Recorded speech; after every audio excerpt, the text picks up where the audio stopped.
Bonjour à tous, c'est Loser Killer qui vous parle pour une nouvelle vidéo Tour d'Horizon, notre série de vidéos où je donne mon avis sur les modèles Lego à venir en me basant uniquement sur les images officielles distribuées par Lego. Et aujourd'hui nous allons voir non pas un thème mais deux thèmes, tous les deux tirés bien, de jeux vidéo. Le premier ce sera Minecraft, le second ce sera Overwatch. Et donc pour les deux cas, bien, nous allons regarder les sets 2019 vague 1. Première chose aussi à annoncer avant qu'on passe au contenu en lui-même, je remercie bien sûr le site brickset.com qui a mis les images, enfin qui a repris les images du site de Lego et donc que j'ai pu récupérer. Et d'ailleurs, je mettrai le lien dans la vidéo si vous aussi vous voulez voir effectivement bien, ces images. On va commencer par Minecraft tout d'abord, vu qu'il n'y a que 5 sets, donc ça devrait être plutôt rapide. Voilà, on va entrer dans l'hyperespace comme ceci. Et donc justement, on va commencer avec le 21148 Steve with Parrot, ce qui veut dire bien Steve avec le perroquet. Et comme vous pouvez remarquer, bien, nous avons affaire à un nouveau type de modèles Minecraft. Après les mini-dioramas, après les modèles échelle figurine, voici qu'arrivent bien, les modèles échelle entre guillemets, peut-être pas taille réelle, mais en tout cas des grosses figurines à faire en briques des différents personnages. Et quoi de mieux que de commencer bien par Steve, forcément un peu le personnage principal de Minecraft, entre guillemets, hein, si je peux dire ça comme ça, en tout cas celui qui est peut-être le plus connu.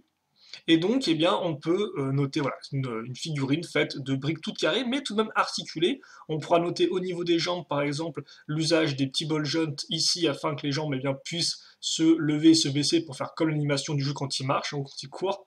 Donc quelque chose de très carré, mais qui fonctionne bien. Idem, la tête peut sûrement tourner sur les côtés. Par contre, est-ce qu'elle peut se lever ou pas en bas et en haut? Ça, je ne sais pas. J'ai l'impression qu'il y a un petit espace entre les deux, entre le cou et la tête, donc je dirais que oui, mais ce sera peut-être pas aussi puissant que dans le jeu. Alors après aussi, je tiens à préciser, et ça vaut aussi pour Overwatch, que moi je n'y connais rien du tout en ces deux jeux-là. Alors je ne joue pas spécialement ni à Minecraft ni à Overwatch. Minecraft, j'ai un peu plus de connaissances du fait de différentes raisons, mais voilà, je reste quand même que par exemple, il me semble avoir jamais vu de perroquet dans le jeu, donc je suppose qu'il y en a quand même un qui est dans le jeu, mais je ne sais pas par où il traîne. Donc je ne pourrais pas vraiment dire si effectivement c'est fidèle ou pas au jeu.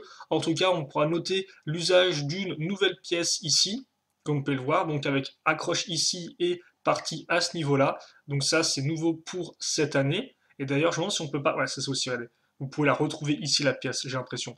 Donc c'est une pièce qui a des accroches anti-tenon en dessous. Contrairement effectivement aux braquettes, aux pièces avec façade, avec tenon traditionnel, où là il y a des tenons sur les façades, là il y aura des anti-tenons, des accroches. En tout cas, c'est ce que je pense comprendre avec cette image-là. On aura aussi comme par une sorte de nouvelle arme toute faite, je suppose, donc forcément très spécifique à Minecraft. Je vois mal comment réutiliser la pièce ailleurs. Après, là encore, hein, il y aura sûrement des gens faisant des créations qui arriveront à trouver un usage intéressant pour cette pièce-là. On enchaîne maintenant avec le 21149, Alex with Chicken. Alors, pourquoi est-ce qu'il n'y a pas les prix ni le titre en français? C'est très simple, c'est parce que Lego n'avait pas, en tout cas Lego au moment de cette vidéo, n'a pas encore mis en ligne sur leur boutique les modèles. Donc ça fait qu'effectivement on n'a que des photos de basse résolution, de mauvaise qualité et pas toutes les informations. Donc vous m'excuserez pour ça. Et pour ceux qui sont vraiment intéressés par ces modèles-là, je leur conseille d'aller voir sur la boutique en ligne officielle de Lego, le Lego Shop, SHOP, dans les semaines à venir, afin de voir justement quand Lego les mettra en ligne, de voir un peu le prix de ces modèles. Car effectivement, le prix reste une question assez intéressante. C'est vrai que Minecraft, des fois, a eu tendance à faire des prix, je trouve, un peu élevés par rapport au contenu, qui étaient souvent des briques toutes simples, hein, dans l'idée. Donc c'est souvent ça un peu qui me refroidissait dans les modèles. Et donc là, forcément, des sortes de figurines comme ça, on peut se demander quel va être le prix. Une dizaine d'euros me semble acceptable, plus va être un peu plus compliqué à justifier, je trouve, malgré les grosses pièces moulées comme ceci. Donc le second, effectivement, c'est Alex avec un poulet, comme ça, donc le poulet qui est assez rigolo, je trouve. Même type d'utilisation pour les pattes, comme vous pouvez le voir. C'est à se demander s'ils n'ont pas créé cette pièce-là uniquement pour les sets Minecraft de base. Et donc là, vous avez bien, Alex. Donc Alex, effectivement, la contrepartie féminine de Steve, donc souvent incarné par le joueur 2, en tout cas sur les versions console, quand le joueur 1 a Steve, le joueur 2 a Alex. Voilà. Et donc ils ont repris comme pour aussi l'espèce de mèche forcément qui va sur l'épaule à ce niveau-là. Donc pas grand chose de plus à dire, c'est plutôt propre, hein, comme vous pouvez le voir. Voilà. Et c'est vrai que Steve est très souriant, alors que Alex un peu moins. Donc en tout cas ça a l'air fidèle aux versions du jeu vidéo. Et enfin, nous aurons le 21050, le Skeleton with Magma Cube. Donc là, on passe directement au méchant, c'est quand même une plutôt bonne idée. Là encore, on aura une arme différente, comme vous pouvez voir, on est passé de la pioche à l'épée à l'arc. ou à l'arbalète. Je sais pas si c'est considéré comme arc ou arbalète. Je dirais une sorte d'arc avec un lanceur, bien sûr, qui a été intégré un peu en loose D, donc pour tirer des vraies flèches. Et donc vous avez le squelette avec le petit casque et tout. Alors forcément là c'est un poil plus intéressant en termes de structure, vu que ce ne sont pas juste des gros blocs mais des pièces un peu plus fines.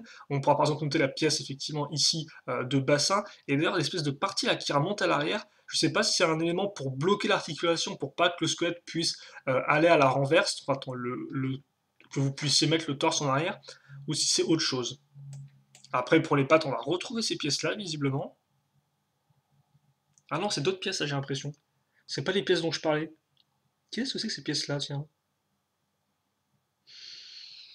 Elles ont l'air étranges, elles, non? Parce que je pensais que ce soit celles dont je parlais auparavant. Donc, ok. Et donc, ouais, le torse avec visiblement des pièces Ah non, d'accord, ok. Ok. Attendez, quoi? Parce que ça, je crois reconnaître cette pièce, c'est l'espèce de petite pièce creuse une fois une. Mais comment ils l'ont rattachée à l'arrière, en fait? Peut-être que c'est une sorte de truc ici qui passe là et qui part en L comme ça pour faire l'accroche. En tout cas, voilà, ce squelette qui est pas non plus trop mal avec un cube de magma. Donc, pas grand chose. C'est un cube, hein, c'est Minecraft. Donc, voilà quoi. Pas grand chose de plus à dire là-dessus. Par contre, lui, il vient. Non, ils ont tous une petite plateforme. Ok. Ensuite, on revient au modèle taille figurine avec le 21051 The End Battle. Alors, il me semblait qu'ils avaient déjà fait effectivement un. Parce que ça, spoiler alert, c'est visiblement le boss final de Minecraft. Donc, il y a des boss secrets, je ne sais pas. Mais en tout cas, c'est ce qui semble être le boss qu'il faut battre pour finir le jeu et atteindre bah, les crédits, quoi. Donc, voilà, donc il me semble qu'il l'avait pourtant déjà fait, mais visiblement non. Alors on aura. Qu'est-ce personnage-là? Qui est une sorte de grosse mèche sur la tronche. En tout cas, visiblement, lui, il est armuré avec les armures enchantées, je suppose. Il me semble qu'il faut qu'elles soient enchantées pour pouvoir battre plus facilement The Ender Dragon. Là, vous avez des Enderman, si je me trompe pas. Et oui, j'ai quand même un petit lexique Minecraft depuis la dernière fois. Comme ça, et donc vous avez le Ender Dragon qui est très bas, qui, qui rend pas top, je trouve, mais il me semble qu'il est comme ça dans le jeu. Ce qui me choque un peu plus, c'est l'utilisation de pièces comme ceci, comme vous pouvez voir. Parce que autant les pièces toutes carrées, je comprends, autant les pièces un peu moins carrées, forcément, je suppose que c'est pour représenter les éléments les plus fins, tout en gardant des articulations en place, ce qui n'est pas une mauvaise idée en soi, mais c'est un peu spécial. Après, voilà, vous avez le Ender Dragon, qui est quand même assez important dans le jeu, et là, vous avez les petits cubes qu'il faut détruire pour pouvoir affaiblir, parce que de base, il faut détruire plusieurs cubes au-dessus de plusieurs pylônes comme ceci, afin de pouvoir endommager le Ender Dragon. Vous avez ce que ça va être une potion là. Là encore, je ne sais pas, n'hésitez pas à me corriger dans les commentaire. Et par contre, je me demande pourquoi il y a une sorte de pièce qui traîne là derrière. Je me dis, est-ce que c'est pas une sorte de petite barre pour activer un mécanisme, éventuellement faire tourner ça? Je ne sais pas, j'ai pas spécialement l'impression. Faut voir si effectivement il y a quelque chose là-dedans, des sortes de mécanismes. Après, c'est Minecraft, il n'y a pas vraiment de mécanisme dans les sets Minecraft, donc il y a quelques articulations éventuellement, mais pas vraiment des mécanismes. Donc je pense pas. Et enfin, le 21152, le Pirate Ship, comme vous pouvez le voir, donc qui est un playset. Alors là encore, ce sera vraiment intéressant d'avoir les prix pour ces modèles-là. Vous avez un pirate. Alors là encore, est-ce que c'est un déguisement de pirate qu'on peut se faire? On retrouve Alex à ce niveau-là.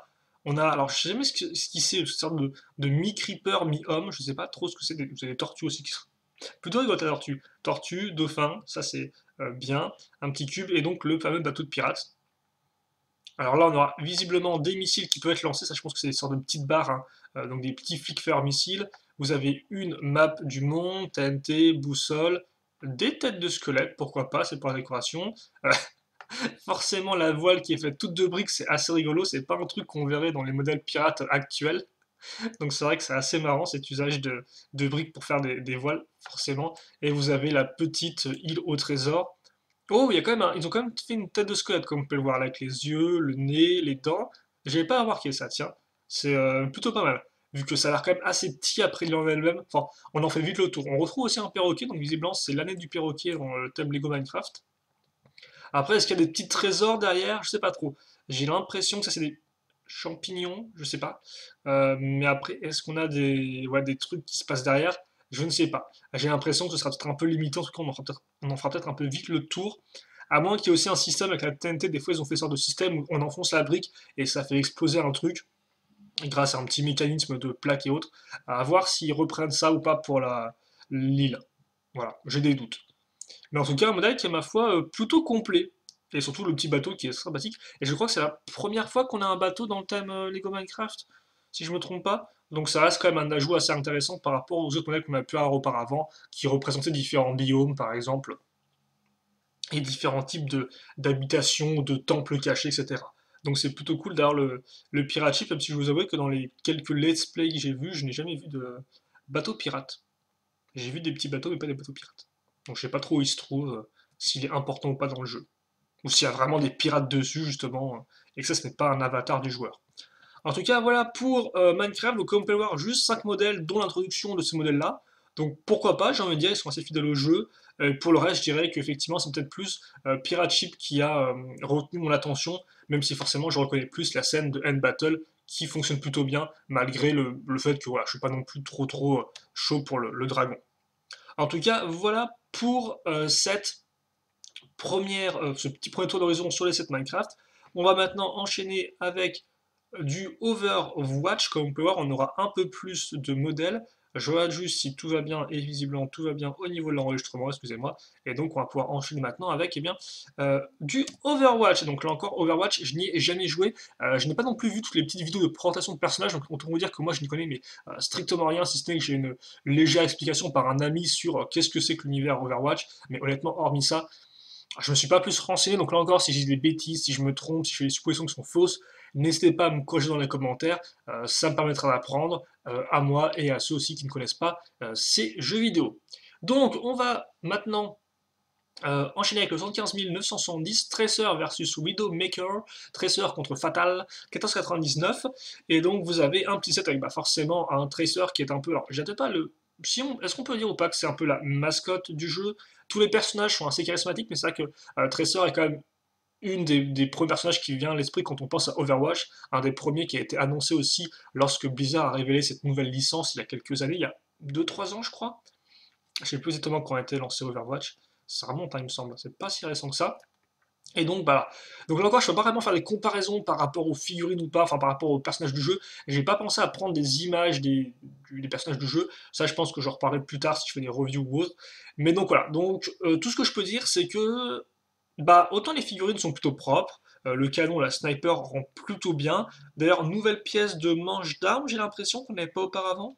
Ce qui peut être honnêtement très pratique pour faire changer des armes customisées, en ayant une base plutôt propre d'armes au début, avec le manche, tout ça. Par contre, c'est vrai que la petite navette, elle n'est pas spécialement incroyable. Je vais pas vous le cacher, je la trouve, on dirait une sorte de petit set un peu, comment ils appellent ça déjà?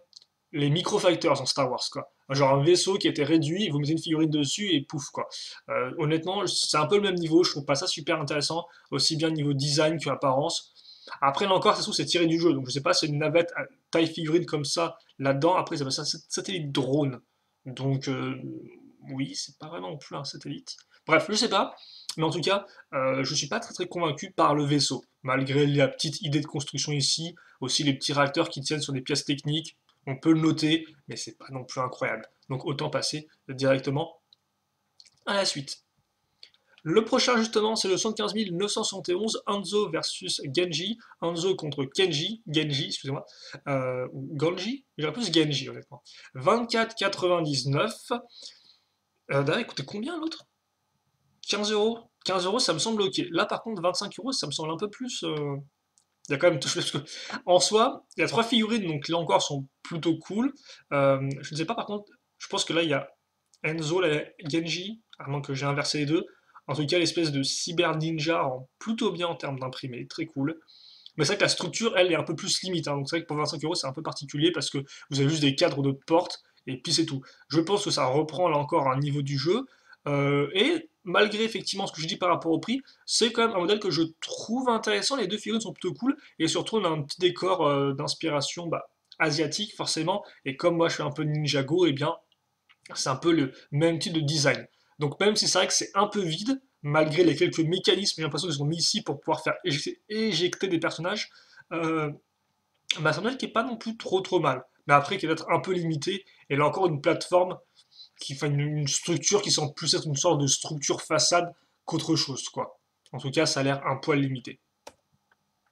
On va enchaîner avec le 75 972 Dorado Showdown, l'escorte à Dorado, 29,99. Et donc là, c'est un peu plus complet. Comme par, on retrouve trois figurines. Donc vous avez le cowboy, vous avez Reaper, si je dis pas de bêtises, donc c'est son petit nom. Et d'ailleurs, qui utilise encore les nouveaux manches, mais de façon un peu différente. Donc ça va vraiment être intéressant de voir justement comment, à travers la gamme, ils utilisent ces manches-là de base pour faire différentes armes à chaque fois. Vous avez aussi un robot, je ne sais pas du tout qui c'est, par contre. Et donc, vous avez un petit véhicule, donc une sorte de pick-up monté sur des répulseurs, un petit espace marché, et donc, bah là, par exemple, littéralement une sorte de façade, comme vous pouvez le voir. Donc, un peu plus complète. Mais c'est vrai que le set, alors là, il me semble que c'est oui, escort, oui, d'accord, ok. Parce qu'il y a différents modes de jeu dans Overwatch, et il me semble qu'il y a un mode de jeu justement où il y a une équipe qui doit escorter quelque chose pendant tout un trajet, tandis que l'autre doit effectivement arrêter l'escorte, si je ne me trompe pas. Et je suppose que c'est ça qu'il faut escorter, cette chose-là. Donc il y a un set qui est complet, mais qui honnêtement me branche pas plus que ça. Je sais pas si c'est le décor que je trouve pas non plus super intéressant, ou même le pick-up qui en soi, bon l'avant rend bien comme par espèce de belle forme arrondie comme ça rend plutôt bien, mais je sais pas, les couleurs, la forme, le modèle ne me parle juste pas en fait. Il m'inspire pas plus que ça. J'ai pas pris d'autres photos visiblement. De toute façon, il n'y avait pas grand chose derrière ça en fait, hein. Il y avait, je pense qu'il y a peut-être un truc à récupérer à ce niveau-là, une sorte d'item casé ici au niveau de la fenêtre. Mais ouais. Après, pour 30 euros, il faut voir la taille. Parce qu'honnêtement, si la taille est convenable, trois figurines et tout ça pour 30 euros, ça me semble honnêtement pas trop mal. De toute façon, en comparaison à ça. Oui, oui, oui, c'est fou ce truc. Comment ils ont fait le raffaire là? Ça coûte. Alors, soit je me suis trompé de prix, mais je trouve que ça coûte 25 euros ce truc. Et ça coûte genre 5 euros de plus et il y a genre beaucoup plus de contenu en termes de pièces, j'ai l'impression. Ou est-ce que c'est des cadres de porte qui coûtent si cher que ça? Bref. Ouais, ça m'a l'air d'être un meilleur parti pris quand même en termes de contenu ce modèle-là par rapport à l'autre. Si ça, c'est bien 25 euros, hein. Bref, passons maintenant au suivant avec le 115-73 Diva and Reinhardt, donc Diva et Reinhardt, hein, 39,99. Et là, ça c'est un peu le modèle qui forcément attire le plus l'œil parce qu'on a une sorte, on a une sorte de méca et on a une sorte de gros personnage en armure qui ressemble lui aussi un peu à un méca. Donc forcément, en tant que bon gros fan de robots géants, je suis plus qu'intéressé par ce modèle. Alors d'après un ami, visiblement Reinhardt est un peu trop mastoc par rapport à sa version euh, jeu vidéo. Mais moi qui ne connais pas le jeu vidéo, je le trouve quand même plutôt efficace. J'aime beaucoup les épaulettes là. Je sais pas si c'est une nouvelle pièce ou pas pour cette année, mais elle m'a l'air honnêtement assez intéressante. Un peu spécifique certes, mais je pense qu'on peut la réutiliser pour faire des têtes et autres. Voilà, et le personnage rend vraiment bien la grosse masse, le côté gris, les différentes parties ici, un peu vraiment armurées avec les formes répétées, idem qu'on retrouve à ce niveau-là. Honnêtement, Reinhardt rend plutôt bien. Là encore, il faut voir la taille un peu du personnage en vrai, s'il est vraiment massif ou pas. Et à côté, donc, vous avez Diva et son mecha, donc elle est à l'intérieur, hein. J'ai pas pris d'image où on voit juste la figurine, hélas. Euh, bon, là encore, en termes d'articulation, il y en a pas au niveau des genoux, il fallait pas non plus trop en demander. Par contre, c'est quelle couleur son mecha? Parce qu'on dirait du gris, mais maintenant, j'ai l'impression que c'est une sorte de rose pâle, non? C'est du rose ou du gris? Parce que c'est du rose pâle, ce serait rigolo, je trouve. Mais je sais pas du tout. Et donc, il y a là deux bras canons à ce niveau. Il est un peu particulier son méca en termes de forme, je trouve. Après, il me semble qu'il est fidèle encore à celui du jeu. Mais ouais, faut voir. Mais il a l'air aussi assez bien. Et c'est vrai que en termes de méca, si on compare par rapport aux autres mécas Lego qu'on a à travers les différents thèmes, hein, que ce soit Ninjago ou même les Super Heroes, en termes de forme, lui aussi reste assez original, justement, par rapport à ce qu'on a déjà vu par le passé. Donc honnêtement, c'est un bon modèle. 40 euros, il faut voir là encore le nombre de pièces, la taille, mais ça semble pas trop mal. En tout cas, c'est un des modèles qui, moi, me tente le plus. On a aussi le 974 Bastion 69,99. Donc on a vu un Bastion sorti en 2018 justement, une sorte d'exclusivité à la boutique Blizzard qui était un peu petit. Et là on a un Bastion beaucoup plus massif comme vous pouvez voir. Donc là aussi c'est une grosse machine. Lui c'est vraiment un robot en fait, hein. C'est pas genre un mecha qui est piloté par quelqu'un d'autre. Non, c'est vraiment un robot. Et il est assez impressionnant. Bah, ce qui est assez intéressant, je trouve, c'est le côté vraiment très militaire des formes que là encore, on ne retrouve pas spécialement. Oh, excusez-moi, on ne retrouve pas spécialement dans les autres mécas Lego. Alors par contre, la construction, elle est assez intéressante, je trouve. La pièce comme ça qui est retournée, c'est pas trop mal. Et vous avez donc l'oiseau visiblement qui se pose sur Bastion. Après, c'est vrai qu'en termes de design pur, c'est pas non plus le type de robot que je préfère. On peut noter les articulations au niveau des coudes, incroyable. Articulation crantée à ce niveau-là. Je sais pas si les épaulettes sont ajustables ou si elles restent toutes carrées. Je pense qu'elles restent toutes carrées. Après, ça quand même qu'il est assez coûteux. Il faut voir la taille qu'il fait là encore. Parce que c'est vrai que pour 70 euros, c'était un peu les modèles, souvenez-vous du film Lego Ninjago, par exemple, le Mecha Kai, tout ça. C'était dans ces prix-là, si je dis pas de bêtises, on est un peu plus cher. Et ils étaient quand même assez grands malgré leur non-articulation. Donc, faut voir s'il aussi est de la même genre de taille ou pas. Alors, on remarquerait qu'ils ont aussi des sortes d'énormes articulations pour les jambes ici. Par contre, là encore, je crois que pour tout ce qui est genoux, il faut pas chercher, hein. C'est des jambes en Z, mais elles m'ont l'air carrées de chez carré. Genre, impossible à pivoter. Par contre, ce qui est une question un peu plus intéressante, c'est est-ce que le torse peut être pivoté? Je pense que oui, en tout cas, l'espèce de pièce circulaire fait penser que oui. Après, ça se trouve, c'est juste une forme circulaire et puis c'est tout, quoi.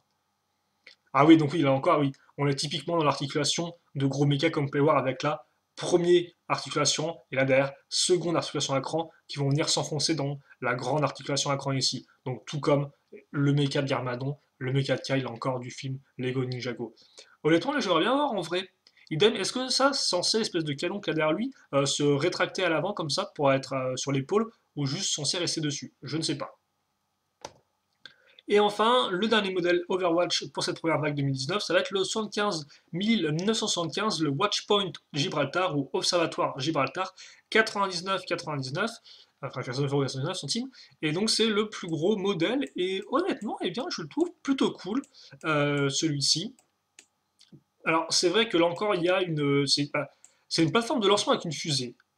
C'est vrai que j'aime beaucoup ça, même si j'en ai honnêtement zéro en Lego, alors pourtant Lego on m'a sorti pas mal à travers les années. Mais donc là encore, rien que le fait de voir ça, moi, c'est vrai, me tente bien. Donc bon, vous avez la plateforme de lancement qui est assez intéressante, je trouve, du fait de la forme en dessous qui change d'une plaque toute simple, effectivement. On a aussi forcément les nouvelles pièces de rails de grand 8 qui là, eh bien, sont très bien utilisées pour représenter les formes métalliques. En termes de figurines, vous avez donc Reaper. Oh, qui a même. Ah, il a le. C'est quoi ces cris que je fais? Ah, ah! Non, j'avais pas remarqué ça, mais ils ont mis les jambes de fantôme. Alors qu'avant, si je dis pas de bêtises, vous avez Reaper avec des jambes normales, voilà. Donc c'est plutôt cool, il y a une sorte de version alternative, pas alternative. Je suppose qu'il est en train d'utiliser son pouvoir, quoi, dans l'idée, ou une de ses capacités. Là, vous avez le singe, je n'ai plus son nom, donc il y a des lunettes à un singe savant, forcément. Donc c'est une big figurine, comme vous pouvez le voir. Donc on comprend mieux aussi le prix du modèle, parce que lui, je pense, doit facilement coûter 10 euros. Et vous avez ici donc un autre personnage que je ne connais pas, mais qui est, enfin, dont je n'ai plus le nom en tête, mais qui est plutôt cool. Après, c'est vrai que c'est un personnage qui a beaucoup d'éléments, comme peut avoir des ailes, l'espèce d'anneau autour de la tête. Quelque chose me dit quand même qu'elle doit mieux rendre en jeu qu'en figurine, quoi. Mais elle est assez originale. Et vous avez même une figurine à l'intérieur, j'avais pas marqué, tiens. Je croyais qu'on avait que trois figurines, non, on a aussi un autre personnage dedans qui a une sorte de casque. Je ne sais pas qui c'est. Quant à la fusée, elle a aussi, je trouve, une très belle forme, en termes de couleur aussi avec un peu le bleu. Donc je la trouve vraiment très jolie avec toutes les formes qu'on peut voir anguleuses ici qui sont répétées. Et visiblement, on a certes, alors on a un cockpit ici, on a là, visiblement, ce qui semble aussi être éventuellement un cockpit, peut être un personnage dedans. Et on a toute la partie arrière qui peut s'ouvrir. Ah non, attendez. Comment ça fonctionne? Ah non. Je pense, au début, je me disais, tiens, c'est cool, on doit pouvoir ouvrir toute la partie bleue à l'arrière. Maintenant, je me demande, est-ce que c'est pas plutôt la partie ici qu'on peut ouvrir? Genre ça qu'on ouvre. Je ne sais pas du tout. Mais après, oui, c'est vrai que, quitte à faire, j'aimerais bien que la navette, quand même, ait une sorte de soute. Un petit truc en plus qui fait que, en termes de jouabilité, ce soit plus intéressant que juste une grosse navette et puis basta, quoi. Donc j'aimerais vraiment bien qu'il y ait un truc à l'intérieur. Quoique si. Si, non, je pense, regardez. Il y a ces pièces-là, là. Et ces pièces-là. Non, si, si, je pense, quoi. Ça doit servir pour ouvrir cette partie-là. Mais ces pièces-là, logiquement, c'est les pièces typiques de navette qui, normalement, ont une articulation en dessous. C'est des pièces, par exemple, que vous pouvez retrouver sur, là encore, si on repart sur le film Lego Ninjago, dans le Mecha Dragon de Lloyd. Donc ça, je suppose que c'est genre, ça fait genre bam, bam, enfin, comme ceci, je dirais, plutôt comme ça, voilà. Et donc ça, on peut l'ouvrir sur les côtés, et après, ça, on doit sûrement pouvoir le déplacer aussi. Voilà. Après, il y a une chose qui s'appelle Winston, si je ne dis pas de bêtises, le singe, Winston. Est-ce qu'il peut entrer dedans? J'ai quand même mes doutes. Je pense que c'est juste pour les figurines taille normale. En tout cas, ça c'est un set qui me tente beaucoup, même s'il encore il n'est pas donné. Mais ouais. Et j'ai pris une seconde photo, voilà, où on voit peut-être un peu mieux, voilà. Ah, on voit un peu mieux la figurine. Qui d'ailleurs, c'est moi, il reprend une petite armure Nexonites. Les Nexonites ne seront pas oubliés. Par contre, je vois qu'ils ont fait pour donner de l'inclinaison, la bizarre à l'arrière au niveau des petites ailes. Voilà, avec les différentes armes ici. La navette, donc ouais, la navette qui se pose là. Je pensais qu'elle allait se poser là, mais pas du tout. Donc on a une espèce de gros truc ici. Après, ah non, mais oui, parce que je viens de comprendre un truc. En fait, si vous voulez, Brixet disait que ce modèle-là pouvait se combiner à l'observatoire. Et je comprenais pas pourquoi en fait, parce que j'ai pas vu d'image avec les deux qui étaient combinés, et je comprenais pas. Et en fait, je viens de me rendre compte que sur une des images du véhicule qu'on a vu auparavant, donc celui-ci, eh bien, on voit ce véhicule justement donc sur cette plateforme WPG, si je dis pas de bêtises. Donc je suppose que si vous achetez les deux, d'un côté vous avez la navette ici, et de l'autre vous pouvez poser l'autre petit vaisseau à ce niveau-là. Là encore, ceux qui ont joué au jeu pourraient peut-être m'expliquer après. Je peux aussi aller sur Wikia ou Overwatch, je suppose, et regarder quelle est la mission Watchpoint Gibraltar. Mais ouais. Donc c'est peut-être effectivement pour ça qu'on peut les combiner. Après, je dois avouer que même ça peut se combiner, je suis toujours pas tenté d'acheter l'autre set, quoi. Et en final, il y a juste Tracer qui m'intéresse dans l'autre modèle, mais le véhicule est vraiment pas top, quoi. Autant là, par contre, la navette, je la trouve vraiment cool.